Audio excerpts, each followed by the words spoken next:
제가 목회를 하면서 그 목사들이 그런 말이 있어요. 상처 입은 치유자라는 책 제목이 있는데, 오히려 치료를 해야 될 사람들 마음속에 상처가 있는 경우, 그 사람이 먼저 치료를 받아야 되는 경우가 있거든요. 목회자들이 그런 경우가 있습니다. 제가 목회를 하면서 저는 웬만하면 상처를 잘 안 받는데, 참 제 가슴에 아직도 아프게 남아있는 몇 마디의 말이 있어요.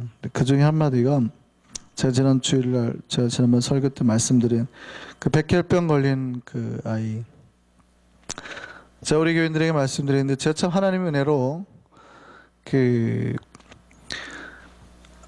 은사를 주신 그 단기간에 있다고 말씀드렸죠. 그러니까 그때는 정말 기도하면 다 나은 것 같아요. 육체의 병이 70, 80%, 80%, 90%가 정말 기도를 하면 다 나아요.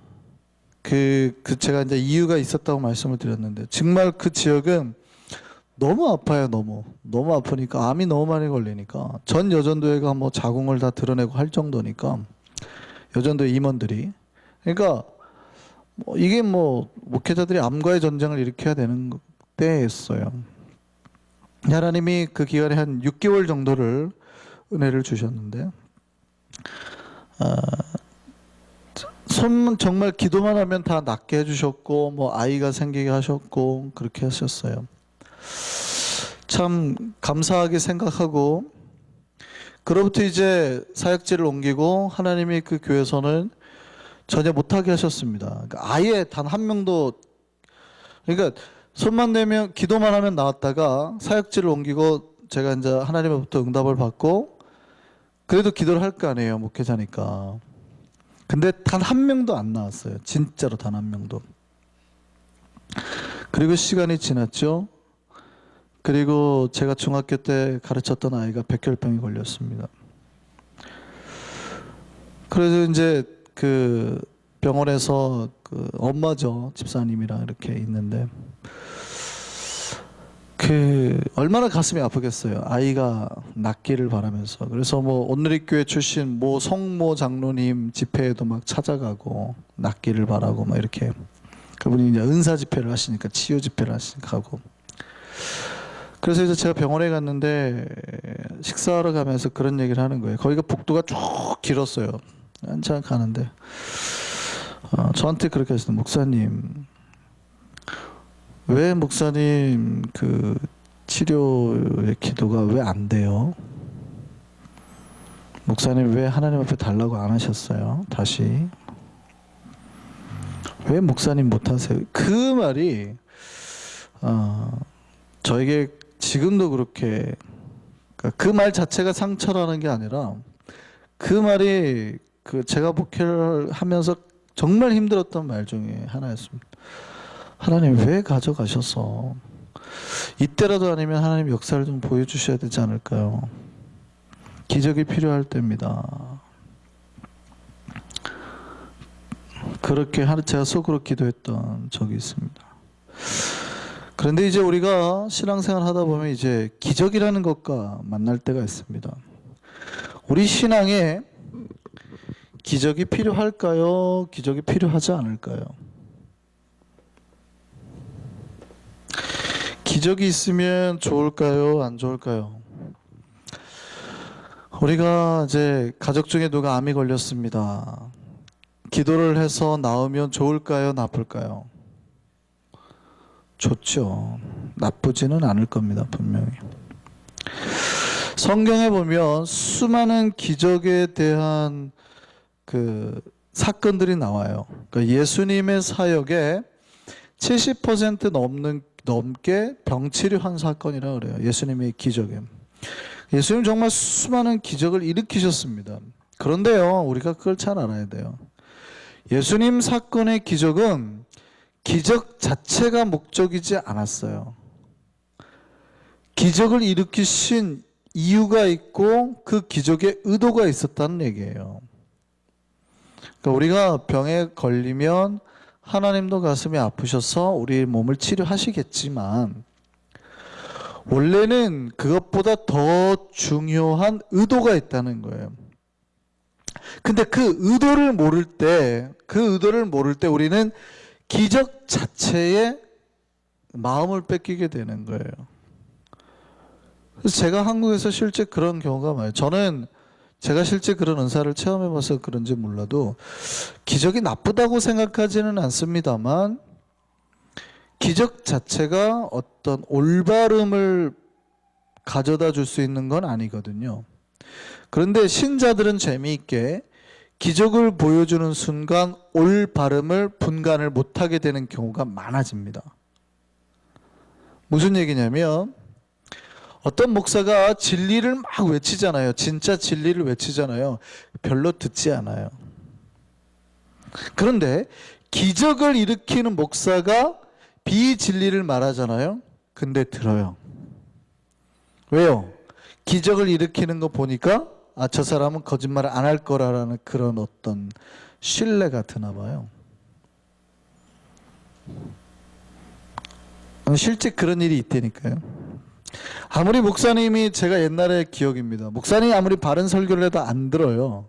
근데 집사님이 가가지고 옆 동네에 기적을 일으키는 어느 목사님한테 갔어요. 근데 그게 이제 뭐냐면 딸이 이제 대학을 붙을 거냐 말 거냐 그거 확인하러 갔대요. 고3인데. 그 헌금을 내면은 알려주겠다 그래서 낸 거예요. 그랬더니 올해는 붙을 거래요. 그거 돌아와가지고 목사님이 거기 가지 말라고 이렇게 말씀을 드렸더니 목사님은 능력도 없으신 분이 그런 말을 하시냐고.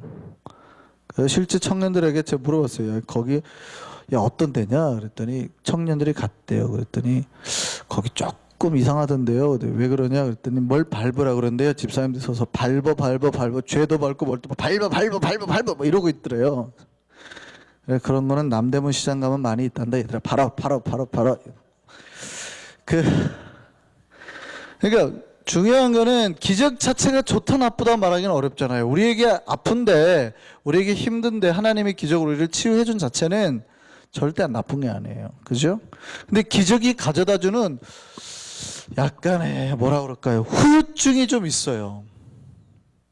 그래서 조심을 할 필요가 있겠다. 교회에도 기적이 필요하고요. 우리 삶에 기적이 필요합니다. 그런데 후유증을 대비하지 않으면 이 후유증에 휩쓸려 가버리면 하나님이 이걸 잘 보여주시지 않아요. 성경은 기적 자체를 굉장히 중요하게 생각하지 않습니다. 그래서 성경 대부분을 기적을 기적이라고 표현하지 않고 표적이라고 말을 바꿔서 말을 합니다. 그러니까 사인이 어떤 표를 보여주기 위한 사인이라는 거예요. 의도가 있다는 거예요.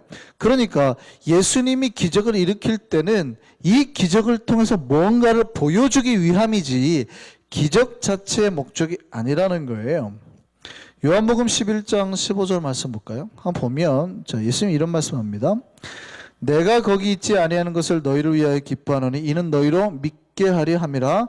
그러나 이제 거기로 가자. 이 누구에게 해당된 말이냐면 나사로가 이제 죽고 난 다음에 나사로가 아파서 힘들어할 때 거기 있지 아니한 걸 내가 기뻐한대. 왜냐하면 이제 가서 살릴 거거든요.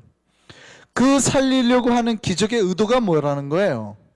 너희로 믿게 하려. 이제 이 기적을 통해서 너희의 믿음이 완전해지기를 바란다는 거예요. 친구가 살아나는 게 예수님이 싫었을까요? 좋았겠죠. 죽은 친구를 살리는 게. 그게 나빴다는 뜻은 아니거든요.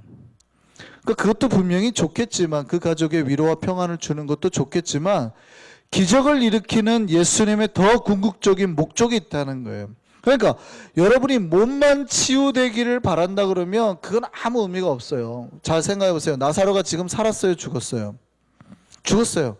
자, 죽은 자를 살린 놀라운 기적을 맛본 나사로도 죽었거든요. 여러분이 암 걸렸다가 치유돼가지고 살아나는 것도 기쁜 일이죠. 근데 제가 예언합니다. 그분도 얼마 못 가 죽을 겁니다. 분명히 100년 안에 돌아가실 거거든요. 그러니까 육체 치유와 회복도 중요하지만 우리는 영원이라는 거를 상대로 항상 하나님을 만나는 존재잖아요. 단기간 뭐 50년, 60년 더 살게 되는 것도 감사할 일이죠. 그렇지만 더 중요한 영혼의 삶을 주님 앞에서 해결받지 못하면 안 된단 말이에요. 그러니까 기적을 가지고 몇십 년의 어떤 은혜를 입었다는 것, 그것도 중요하지만 이것이 나에게 영혼까지 어떤 영향력을 미치는 그 사인임을 깨닫지 못하면 아무 의미가 없어지는 거예요. 이해되시나요? 그래서 예수님은 기적이라는 말을 사용하지 않고 표적이라는 말을 사용하시는데, 자, 오늘 이 말씀을 한번 보시죠. 많은 사람들이 예수님 앞에 어떤 그런 기적을 찾았습니다. 어떤 표적을 찾았습니다. 근데 예수님이 그 기적을 원하지 않는다 그럽니다. 내가 너한테 그런 표적 안 보여줄 거야. 나 딱 말하는 장면이 있습니다. 마태복음 16장 4절 한번 볼까요? 같이 읽습니다. 시작.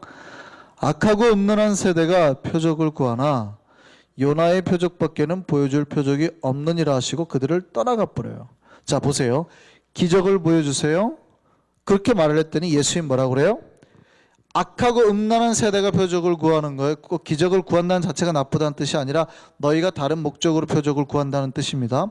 그런데 내가 너희에게 보여줄 그 표적이 요나의 표적밖에 없다 하고 떠나가세요. 사실은 마태복음 전반부에도 예수님이 많은 기적을 행하시거든요. 마태복음 9장을 보면 특별히 이제 기적을 행하는 장면이 나오는데, 예수께서 혈루병 걸린 여인을 치료하는 장면, 또 죽은 여인을 살리는 장면이 나옵니다. 마태복음 9장 보시죠. 여러분 잘 아는 마가복음에 달리타쿰 했던 그 장면입니다. 자, 같이 읽습니다. 이르시되 물러가라, 이 소녀가 죽은 것이 아니라 잔다 하시니 그들이 비웃더라. 무리를 내보낸 후에 예수께서 들어가사 소녀의 손을 잡으심에 일어나는지라 그 소문이 온 땅에 퍼지더라. 예수님 분명히 기적을 행해서 죽은 자를 살려내요. 또요, 맹인의 눈을 뜨게 하는 기적도 나옵니다. 9장 29절입니다. 이에 예수께서 그들의 눈을 만지시며 이르시되 너희의 믿음대로하니 그들의 눈이 밝아진지라. 예수님은 이미 수많은 사람들을 기적으로 치료하고 고치셨어요. 그런데 그 이유가 뭐예요? 단순히 그들의 눈을 띄워주고 환자를 고치고 낫게 하려는 거였어요? 아니에요. 아니고 그 능력을 행하시는 분이 누구인가를 알려주는. 육체 구원, 회복도 중요하지만 그들이 예수를 믿어서 완전한 구원의 백성이 되도록 하려는 게 예수의 진짜 목적이었다고요. 그래서 서기관과 바리새인들이 와가지고 예수님한테 표적을 보여달라고 하니까 예수님이 아니 난 니네한테는 안 보여줘 하고 떠나가게 되는 거죠. 이때 예수님이 무슨 표적을 얘기해요? 요나의 표적을 얘기해요. 자, 비슷한 말이 마태복음 12장에 또 나옵니다. 아까 우리가 지금 마태복음 16장에서 요나의 표적을 봤어요. 근데 마태복음 12장에 보면 똑같은 비슷한 장면이 나옵니다. 같이 한번 보시죠. 마태복음 12장입니다. 그때 서기관과 바리새인 중 몇 사람이 말하되 선생님이여 우리에게 표적 보여주시기를 원하나이다. 예수께서 대답하여 이르시되 악하고 음란한 세대가 표적을 구하나 선지자 요나의 표적밖에는 보일 표적이 없느니라. 지금 똑같은 얘기가 나온 거죠. 지금 같은 구절이 아니에요. 그러니까 예수님이 기적을 계속 일으키고 다녔는데 서기관들이나 바리새인들이 와가지고 표적을 보여달라고 할 때는 악하고 음란한 세대가 표적을 구한다고 하면서 기적을 안 일으켜 버립니다. 그리고 뭐라 그러냐면 요나의 표적만을 얘기해요. 그러니까 기적 자체가 의미 있는 게 아니라 어떤 그 목적이 아니라 기적을 통해서 보여주려는 예수의 의도, 그거를 모르고 기적을 찾아다니는 사람에게는 예수님이 보여주지 않았어요. 너에겐 그게 필요한 게 아니라 이게 필요하다는 거죠. 그게 뭐예요? 요나의 표적이에요. 요나의 표적이 뭡니까? 요나의 표적이요. 40절 같이 읽습니다. 시작.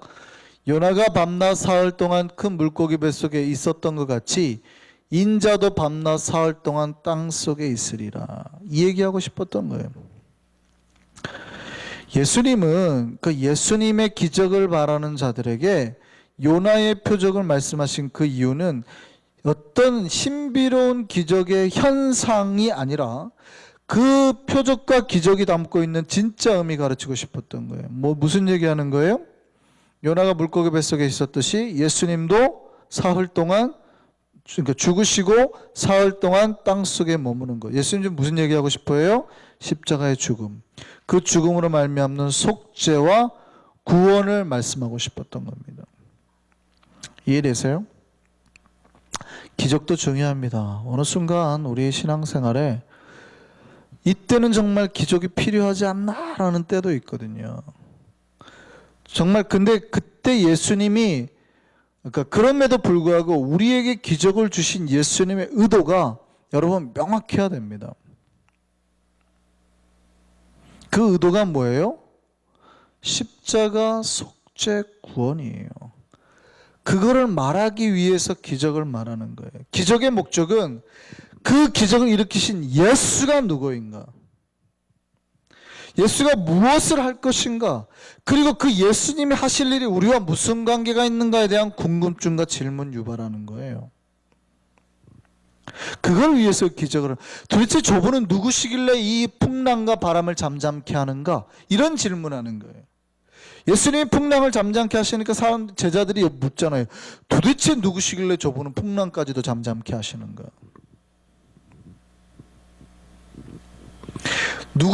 저분이 누구인가에 대해서 증명해내는 거예요. 그러면은 그분이 도대체 무엇을 할 것인가? 까지 연결이 되는 거죠. 그럼 그분이 하신 십자가 도대체 나와 무슨 관계가 있는가?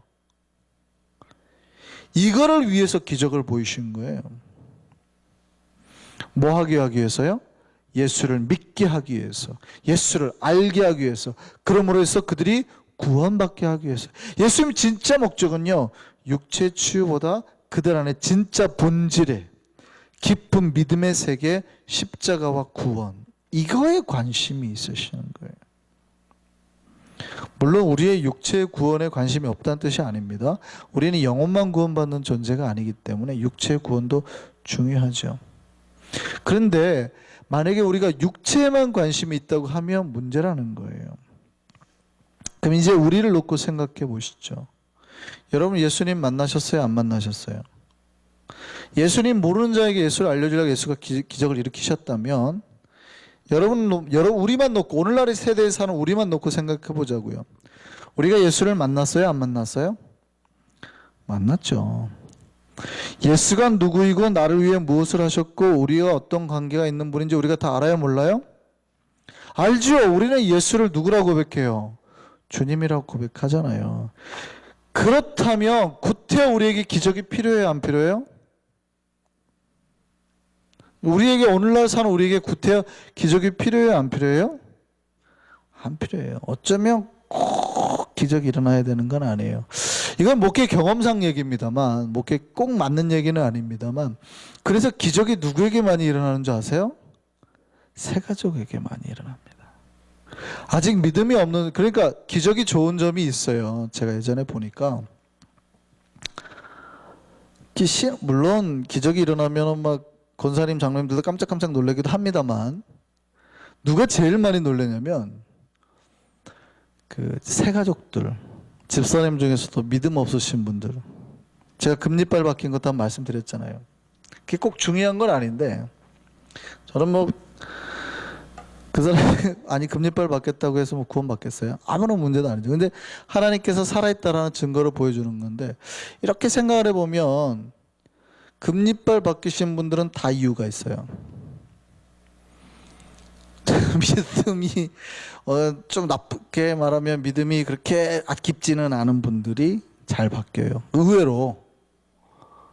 그러니까 정말 기도 열심히 하신 분들은 그런 능력이 나타나지도 않아요. 그게 안 나타나도 믿음이 좋거든요. 제가 양손 잡은 사람의 부부를 잡았는데, 이분은 술을 엄청 많이 드시는 남자분, 바닷가 쪽이라 남자들이 술을 굉장히 많이 드세요. 그러니까 거의 나이롱 신자예요. 근데 금리빨 12개가 금리빨로 바뀌었다고요. 그러면 뭐예요? 그게 구원과 관계가 있어요, 없어요? 그러니까 그런 분들이 바뀌어요. 기도 열심히 하신 권사님들은 하나도 안 바뀌었어요. 치질 낫게 해달라고 나갔는데 금리빨 바뀌고. 그러니까 기적은 하나님 마음대로예요. 그러니까 기적이 필요한 사람들이 있어요. 새 가족들은 그런 기적을 보면요, 거의 하나님에 대한 고민을 하게 됩니다. 아, 진짜 하나님이 계시나? 근데 여러분이 하나님에 대한 고민을 하면 돼요, 안 돼요? 만약에 우리가 하나님이 계시나 아직도 고민한다 그러면 이거는 완전 이야기가 달라져 버리는 거예요. 그러니까 오히려 누구에게 하나님이 기적을 많이 일으키시냐면 새가족이나 초신자들. 그런데 문제가 뭐냐면 오래 기도 생활 하신 분들과 권사님들이 만약에 자꾸 이런 기적을 요구한다 그러면 어떻게 돼요? 이건 뭔가 믿음이 조금 잘못된 거예요. 예수님이 기적을 일으키시는 이유는 뭐예요? 더 예수가 누구인지 깊은 믿음을 가지고 예수에 대한 궁금증을 유발하기 위함이에요. 도대체 저분이 누구시길래 이런 기적을 일으키시는가? 이해되세요?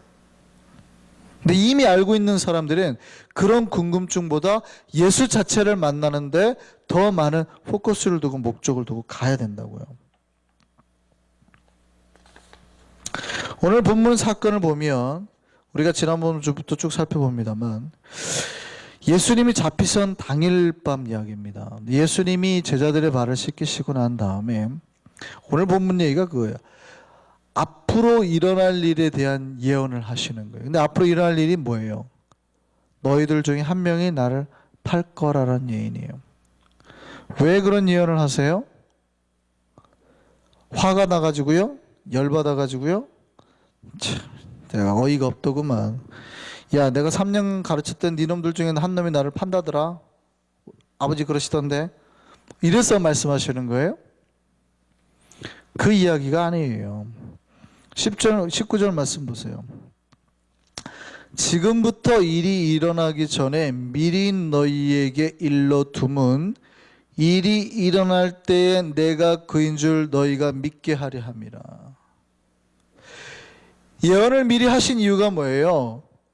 도대체 이 예언을 하는 예수가 누구인가 너희에게 믿음을 주게 하기 위함이에요. 그러니까 십자가 사건 직전에 고난이 일어나고 그 난리가 날 때 제자들의 믿음이 흔들리지 않기를 바라시는 거예요.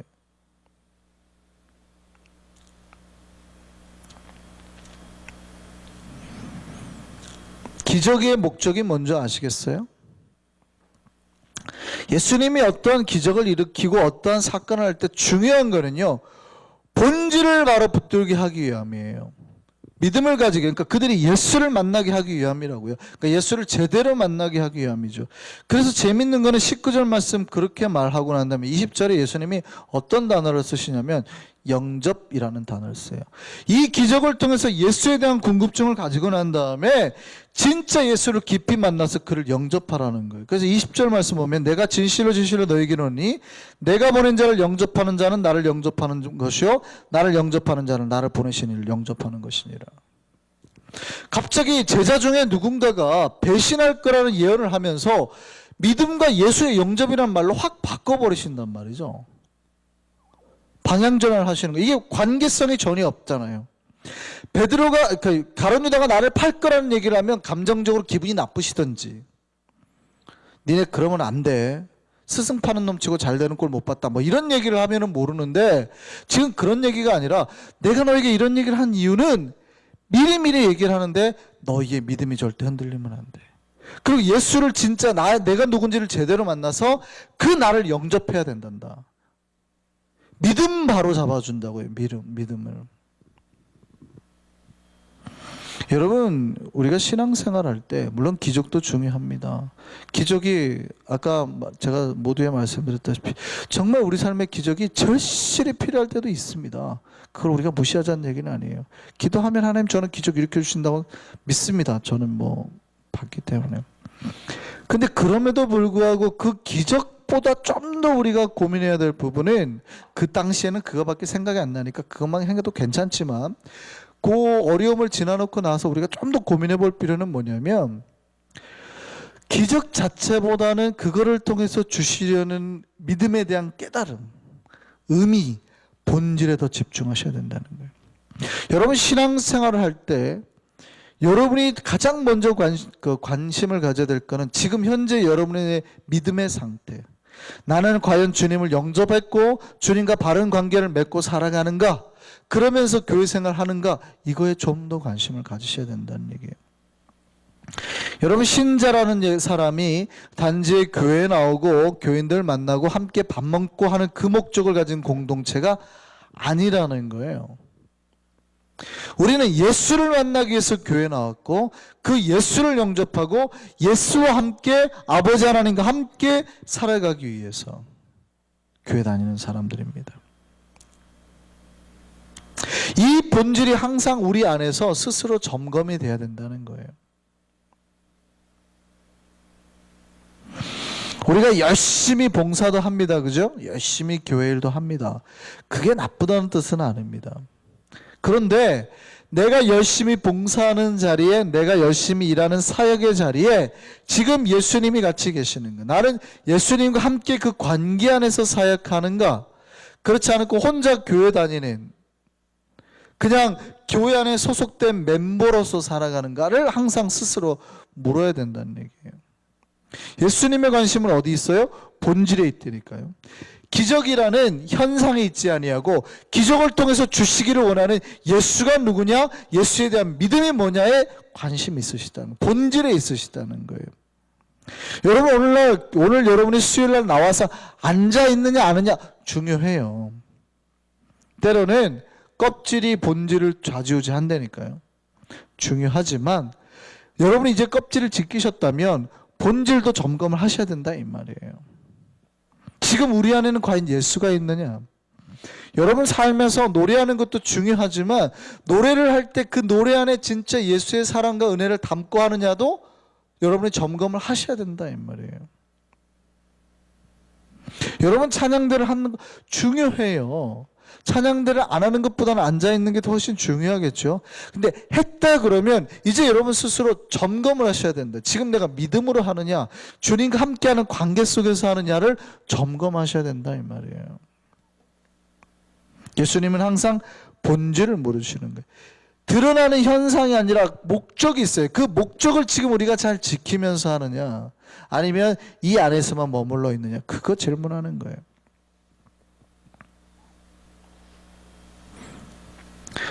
어떤 분이 열심히 일합니다. 근데 어쩌면 열심히 일하는 그 자리에 예수는 없이 혼자만 열심히 일하고 있는 사람이 있을 수도 있어요. 그러니까 예수 없이 내가 오랫동안 10년 동안 이 일을 하고 있으니까 이 일의 전문가예요. 그러니까 예수님 질문하죠. 그 사람 일할 때 저기 이렇게 하면 좋지 않을까? 저리 저 치우라고. 내가 이 일 10년 했거든요. 지금 좀 가만히 계세요. 제가 여기 전문가거든요. 그러니까 예수님이 말하는 것도 듣지 않는 거예요. 어느 순간 주님과의 기도나 주님과의 관계나 그 안에서 날 지키려는 믿음은 없어지고 일 자체로만 이제 하게 되는 거가 되는 거죠. 목회자도 똑같습니다. 우리는 언제나 여러분 사역에서 본질을 붙드는 신앙인이 되어야 됩니다. 예수님이 어떤 기적이나 능력이나 뭘 하든지 목적은 뭐냐면 우리 관심 있는 거예요. 우리 안에 영혼과 우리의 내면, 이거에 관심이 있는 거예요. 근데 우리는 우리 눈에 보이는 현상이나 이런 거에 좀 더 많은 관심이 뺏기게 되죠. 우리는 언제나 본질을 붙드는 신앙인이 되기를 바랍니다. 예수 그리스도를 만나고 살아가는 것이 신앙의 처음이자 마지막이에요. 기적 행하는 자체가 아니라 기적을 통해서 보여주시는 예수를 만나는 게 본질이에요. 사역도 마찬가지입니다. 사역 자체가 중요한 게 아니라 사역 현장에서 우리와 함께 하시는 예수를 만나는 게 우리의 목적이어야 되는 거예요. 여러분 잘 아는 성 어거스틴이 이런 말을 했습니다. 본질적인 것의 일치를 이란 말을 했어요. 본질적인 것과 본질에는 항상 내 마음을 일치시키는. 그러면 비본질적인 건 어떻게 해라 그랬냐면 비본질적인 것에는 자유를 이랬습니다. 무슨 얘기냐면 내 마음은 항상 본질에 관심을 둬서 본질과 일치시키는 것이 신앙인의 삶이에요. 그러면 비본질적인 거는 얘는 자유하게 지 마음대로 살게 둬라 이거예요. 비본질적인 거는 자유시켜버려. 비본질적인 거는 뭐를 하든 신경 쓰지 말아요.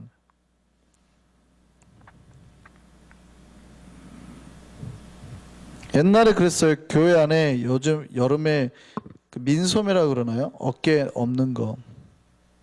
이거 입고 여자가 와가 여자 집사님이 오니까 한국에 있던 어떤 목사님이 호통을 쳤습니다. 거룩한 성전에 들어오면서 어떻게 그런 옷을 입고 오냐고 쫓아냈어요. 아까 말씀드렸던 우리 그 아이가 아팠던 그 저한테 질문 던졌던 집사님이 한국에 웃긴 그 목사님 한 분 있거든요. 그분이 이제 연합 집회를 하고 아주 그 교회에 왔는데, 그 교회에서 지역 연합 집회를 했는데, 이분이 이제 밤에 아이를 데려가 늦게 어디 나간 집회 때 나가게 됐나 봐요. 근데 그날 집회를 갔는데 흰 바지를 입고 갔대요. 뭐 청바지 같은 건데 뭐 흰 바지를 어떻게 이런 걸 입고 이제 아마 거의 집회 중간쯤에서 끝에쯤 이렇게 나가게 됐나 봐요. 그랬더니 어이 거기 흰 바지 어디 설교를 하는데 나가냐고 확 호통을 치더래요.